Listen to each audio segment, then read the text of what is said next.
Hello, listeners. Take a little walk back in time with me to a time of soda shops and penny candy, of neighborhood grocers and silver screen legends. Welcome back to the golden age of radio and enjoy classic radio plays of the bygone era, reimagined here for you by the Alexander Radio Theater.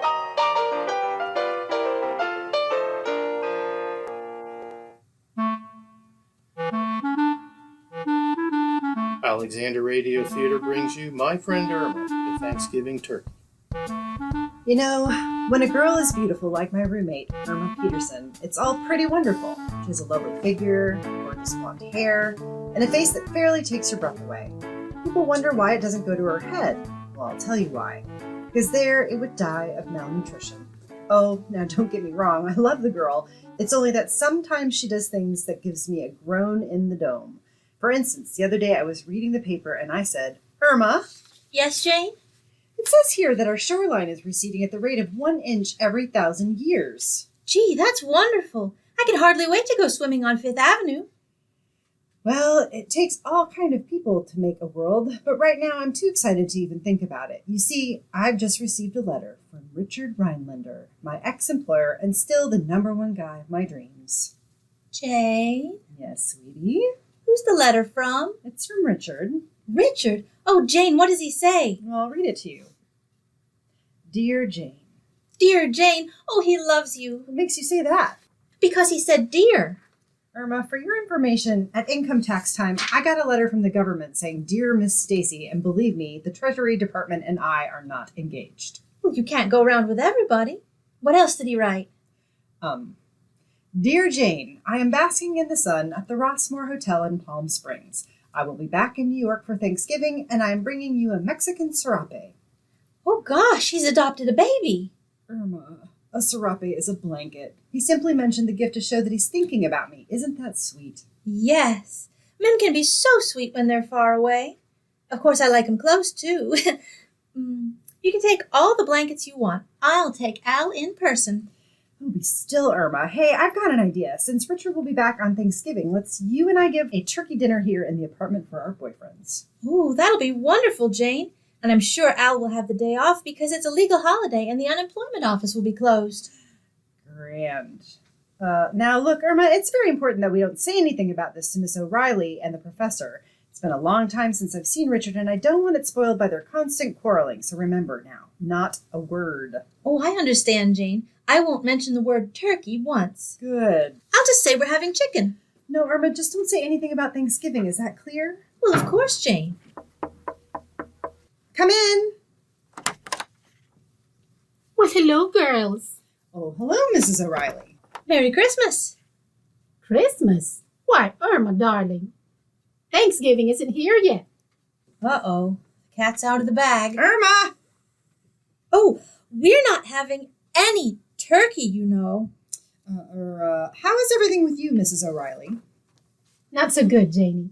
It's that Professor Kropotkin again. He left another one of his insulting notes on my door. Just listen to this. When I look into your eyes, my heart does flip-ups. Well, I think that's a beautiful thought. That's what I thought until I read the rest of it. Look what comes next. That's because you have a face that scares away me hiccups. Well, you know the professor. He doesn't mean anything by it. I don't know about that, Janie. The other day, he took me to an antique show, and I was having a wonderful time bidding on an early American copper bathtub. And all of a sudden, the professor began to laugh. What was so funny? He said it was the first time he had seen one tub bidding on another tub. Come in. It's only me, Professor Kropotkin. Hello, Janie, Irma, Mrs. O'Reilly. My 3 little birds. Janie, graceful as a swan. Why, thank you, Professor. Irma, the little lovebird. Oh, Professor, that's sweet. And you, Miss O'Reilly, Yes, Professor? the old bat. Why, you'll be dead duck before I get through with you. Now take it easy, Mrs. O'Reilly. I'm only joking. No, to me, you're really an inspiration. Why, Professor? No, it's true. See, you're in the half-light with your beautiful red hair bands in my mind. My first romance. Her name was Sonia. Every evening I would find her by the lake with her faithful collie, And this is why every time I see you standing like this, I want to call out and say, "Here, Rover! Here, Rover!" Why, you mangy old musician, you. Please, the two of you, don't you ever know when to call it quits? I'm sorry, Jane. Miss O'Reilly, I apologize. Well, I should think you would. I try so hard to be friendly with everyone. After all, it'll soon be Thanksgiving. Yes. And if you say I look like a turkey, I'll beat your brains out. Oh, turkey! Oh, that reminds me. Irma! Reminds you of what, Dee? Well, you see, we're having It reminds her of the 4th of July. the 4th of July. Yes, if you open your mouth, there will be fireworks. Well, I, for one, have made no plans for Thanksgiving. As far back as I can remember, I've always been invited to a turkey dinner. Is that so? Tell me, Miss O'Reilly. I always wanted to know, was Miles Standish a big eater? Well, as a matter of fact, he was. Now, look here, you. Mrs. O'Reilly, I'm sure we'll all have a place to go on Thanksgiving. Never worry about it, Janie. You see, Thanksgiving is so near the first of the year, and everyone wants to renew their lease, so I always get invited to dinner. Yeah,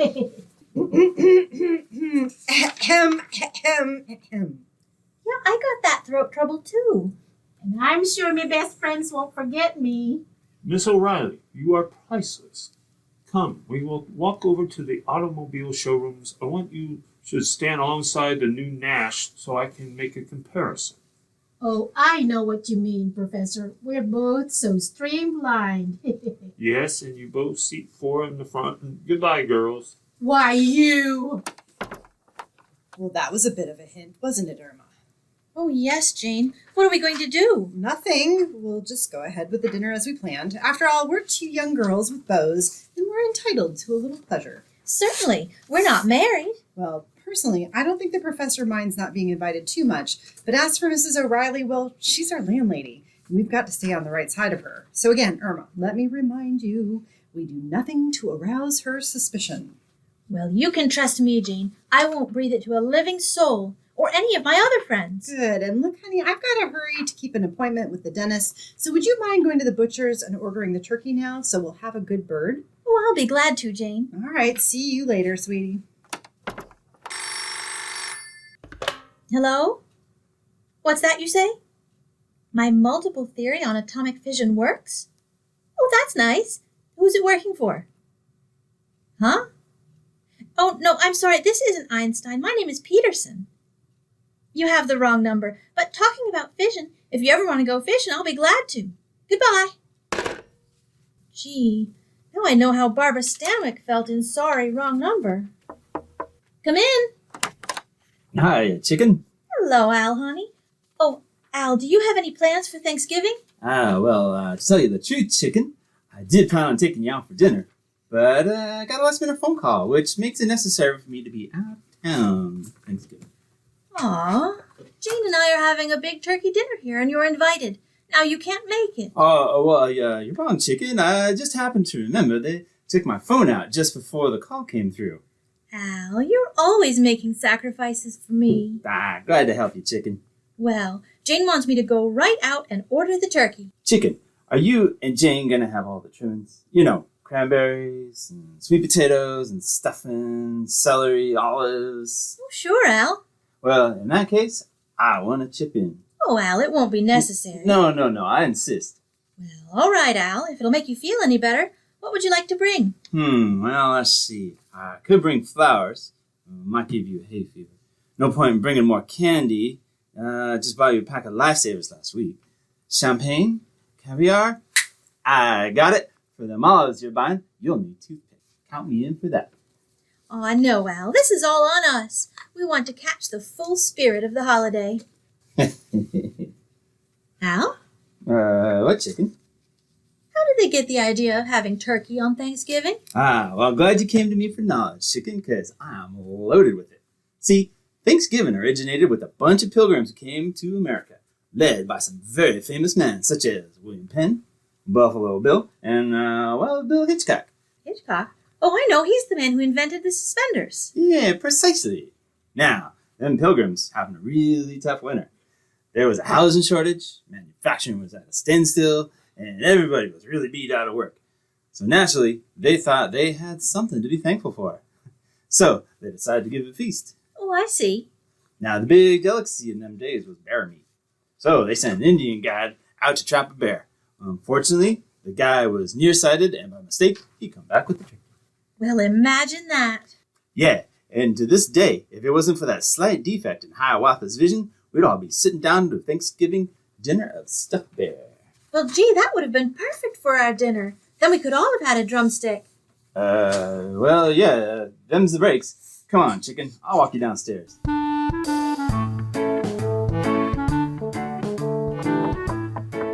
Is that you, Irma, honey? Come on in. Oh, hello, Mrs. O'Reilly. Well, you look awfully upset. Is there anything wrong? Yes, I've just told the Martins upstairs that I have a rule. No pets of any kind in this house. Yes, I know how strict you are about that. Well, I just found out they have a canary. And either that bird goes or they go. I'm going right back up there and give them 5 minutes to make up their mind.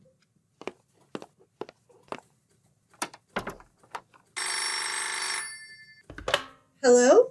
Oh, Richard, how nice of you to call me long distance. Yes, I got your letter. What? Oh, Richard. Oh, no, oh, murder. Richard, Rich, what? I sound crazy? I'm going crazy.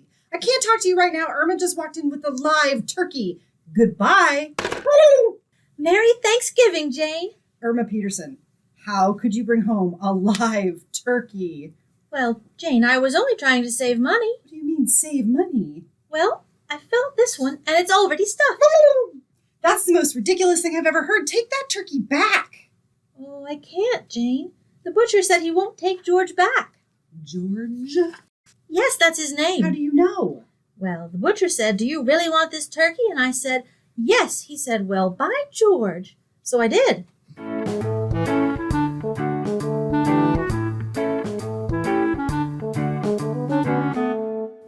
Your winning smile is a tasty mint smile. Again and again, people have found it true. The smile that wins is a tasty mint smile. The story of Nancy Rule proves it. Her smile won success in the fabulous world of fashion. From Kentucky Center College, Nancy went to Chicago to begin her career at a department store. There she won promotions and a husband. Now she's fashion stylist for their own store in Freeport, Illinois.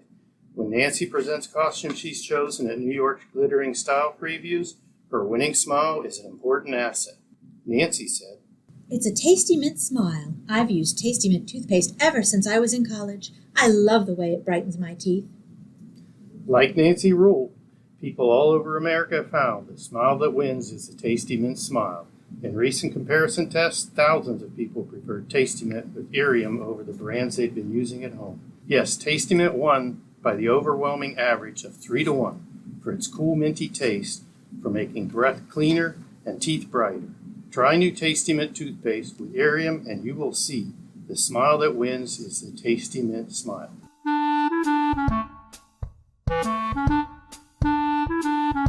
Well, I sent my roommate out to buy a turkey. It's funny, I always thought her name was Irma Peterson, but it turns out to be Frank Buck because she had to bring it back alive. She's standing in the doorway with the turkey in her arms. She is looking at the turkey, and the turkey is looking at her. And I'm looking at both of them, and I don't know which head to cut off. Irma, what in the world made you buy a live turkey? Well, you didn't specify, Jane. And he looked so lonely. But sweetie, you know Mrs. O'Reilly doesn't allow pets of any sort in the apartment. What will we tell her? She'll throw us out. Well, we could cut a hole in the wall and let the turkey's head stick through and tell her we shot it in Africa. Irma, before I shoot myself, let me make one thing clear. There is still a great housing shortage. If Mrs. O'Reilly finds out we're not inviting her to Thanksgiving dinner and then finds out we have a live turkey in the apartment, all three of us can take a boat to Africa. Oh, no, Jane. If we're going to take a trip, I'd rather get you on a slow boat to China. Irma, this is no time for joking. We're in trouble. Well, now, let's see. Gosh, there must be some way of fooling Mrs. O'Reilly. I have it. I just bought a new hat, and maybe I can train the bird to sit on it, and I can say it came that way. No, sweetie. It's liable to lay an egg, and we wouldn't be able to tell it from your head. Oh, nobody but you would bring home a turkey by the name of George. Aw, see, Jane? Isn't he cute? He knows his name. Look, Irma, I'm not going to waste any more words. There's only one thing for us to do. You'll have to kill it. Kill George? Oh, Jane, I can't. Why not? It would make him an orphan. Jane, I've grown very fond of him. Oh, for goodness sakes, this is ridiculous. You see? He just called me mother. Oh, Jane, I couldn't do it. Don't stop dramatizing it. It's not that difficult. You just take a sharp knife and, well, you just cut off its head. It's simple. But that's murder. Preposterous. There's nothing to it. Then you do it. All right, What's he saying now? He wants a lawyer. Oh, this is silly. You and your imagination. You're making a nervous wreck out of me. Oh, if that's Mrs. O'Reilly. This is the end. Who is it? It's me. Oh, come in. Hello, Jane. Hiya, chicken. I was just about... Hey, that bird's a little early for dinner, ain't he? Never mind the dialogue. Al, are you a man? Well, unless I forgot to take off my Halloween costume. Yes. Why? Irma bought this live turkey, and if Mrs. O'Reilly finds out about it, we're all dead ducks. So would you, kill it for us? Who, me? Nothing doing. I ain't got nothing against him. Al, don't tell me you're squeamish. I cannot stand the sight of blood. Cut into a medium rare steak one time. I almost passed out. Don't blame the steak. It wasn't the blood you saw. It was the check. Oh, I know, Jane. Al has a soft heart. I know because every time I think about him, I get the same feeling in my head. Well, thanks, chicken. But, I know what to do. You see, in a case like this, there's only one man who can help us. Who, Al? Who else but... Hello, Joe. Al, I got a problem. Have to knock off a certain bird. What's my move? What? For a C note, one of your boys, Casual Casper, will do the job so it looks like an accident? No, Joe. It's a feathered bird. A turkey. What do you advise? Uh-huh. All right. Thanks, Joe. And goodbye, noble friend. Well, your problem's solved, girls. All we got to do is spread crumbs around the electric fan, and when your little turkey starts poking his head around them blades, you'll turn on the switch and set the table. No, Al, I don't think I care for feathered wallpaper. Uh-oh, this could be it. Who's there? It's only me again, Kapaka. Hello, Jane. Alan. Oh, look, a turkey. For a minute I thought it was Mrs. O'Reilly. His name is George. A pleasure. Girls, I don't want to be a wet blanket, but Miss O'Reilly sees that bird and realizes she isn't looking in the mirror. She's going to throw you both right out. We know that, Professor. Maybe you could help us, huh? Anything you want, Jane. Oh, I knew we could count on you. Will you kill the turkey for us? Certainly, it's simple. Well, how are you going to do it? Tell him he has to share my room with me and he'll commit suicide. Well, I can see you're not going to be any help. Well, Irma, we have no choice. I know it sounds ridiculous, but we're going to have to put a leash around that bird's neck, and you and I are going to walk him down to the butcher's shop. Oh, but Jane, Please, Irma, my mind is made up. All right. Come on, George. So long, George. I'll be seeing you Thanksgiving. You won't be seeing me, but I'll be seeing you. Well, we managed to get the turkey out of the building without Mrs. O'Reilly seeing us, and now we're walking it down the street. Irma is leading the turkey on a leash.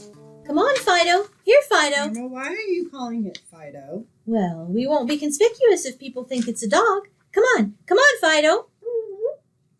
Irma, can't you get that turkey to go faster? No, I think he knows where we're going. He keeps pulling back. That's silly.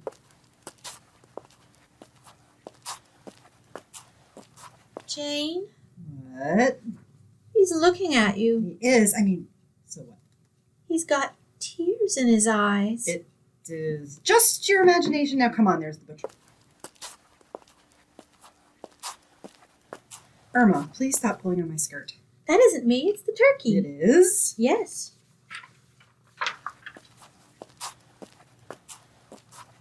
Why don't you look at him? Stop being so emotional. After all, it's only a turkey. I think I'd have no willpower if I allowed myself to be Irma? Yet? What's he doing now? He's still staring at you and crying. Oh, this is ridiculous. We're behaving like children. Now there's nothing to it. Come on, Irma. Here's the butcher. You take him in. I can't. He trusts me. Now see here, Irma, if you think I'm going to let a turkey make a fool out of me. Irma! What, Jane? You trust me too. Well, we're back at the apartment, Irma, myself, and guess who?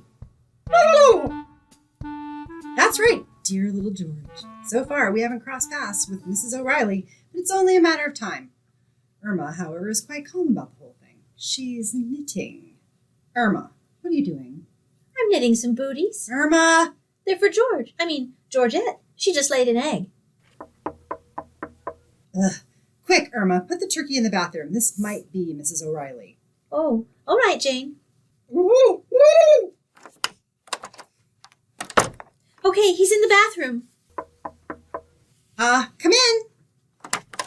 Hello, Janie. I thought you had company. I heard a strange voice. Well, that was me. You, Irma? Yes, it was her. Yes, there I go again. Irma, are you sure that's you? Yes, I have hiccups.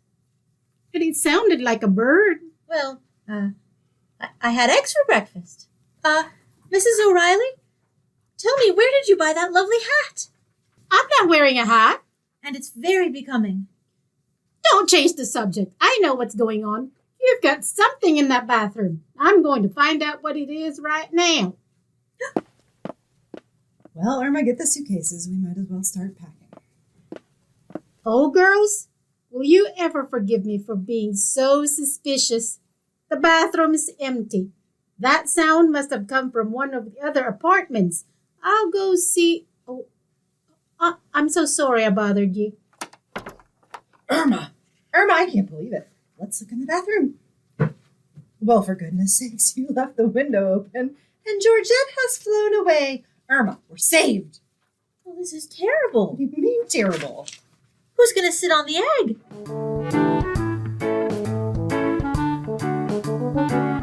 Your winning smile is a tasty mint. Again and again, people have found the smile that wins is the Tasty Mint smile. That's borne out by the vote of thousands who tried new Tasty Mint toothpaste with Irium in a recent nationwide test. These people were given plain, unlabeled tubes of Tasty Mint and were asked to compare it with the brands they were using at home. When their votes came in, Tasty Mint won by the overwhelming average of 3-1. These people say new Tasty Mint tastes better, makes their breath cleaner, and their teeth brighter than any other toothpaste they've tried. Remember, that's not just our opinion, that's what people say. They say it 3-1. They've seen Tasty Mint with Irium remove the film that makes teeth look dull, uncover new brightness in their smiles. Try it and you will see the smile that wins is the Tasty Mint smile. Well, the day is saved. We still have no turkey for Thanksgiving, but at least we haven't been dispossessed by Mrs. O'Reilly, who's so strict about her rules. No pets. Irma, however, seems to be terribly concerned about this. Irma, honey, what's troubling you? Oh, gosh. Now I'm afraid to have Al come over. All we do is pet. And you know, talking about pets, me, Jane Stacy, I'm happy to live a dog's life with my friend Irma.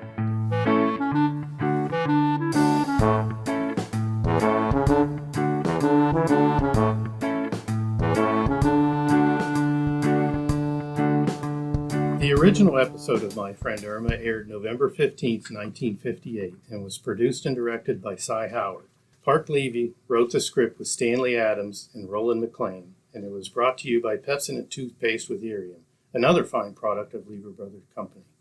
Marie Wilson is starred as Irma, with Joan Banks as Jane. The part of Al was played by John Brown. Hans Conried was heard as Professor Kropotkin, and Gloria Gordon as Mrs. O'Reilly. Music was under the direction of Lud Gluskin. Our production starred Leanne Steffen as Jane, Laura Crooks as Irma, John Tracy as Al, Scott Waldeck as Professor Kropotkin, and Grace Coleman as Mrs. O'Reilly. And this is your announcer, George Brown. Sound effects were created or collected by the cast, and music was used royalty-free. Full credits are available at the Alexander County Library. The Alexander Radio Theater is brought to you by the Alexander Community Theater, the Alexander County Library, and Apple City Broadcasting. This is George Brown, your announcer, inviting you to tune in next month for another Alexander Radio Theater production. Take your time as you head back to the present day. Enjoy the view, and don't miss the little things of today that will be tomorrow's treasures.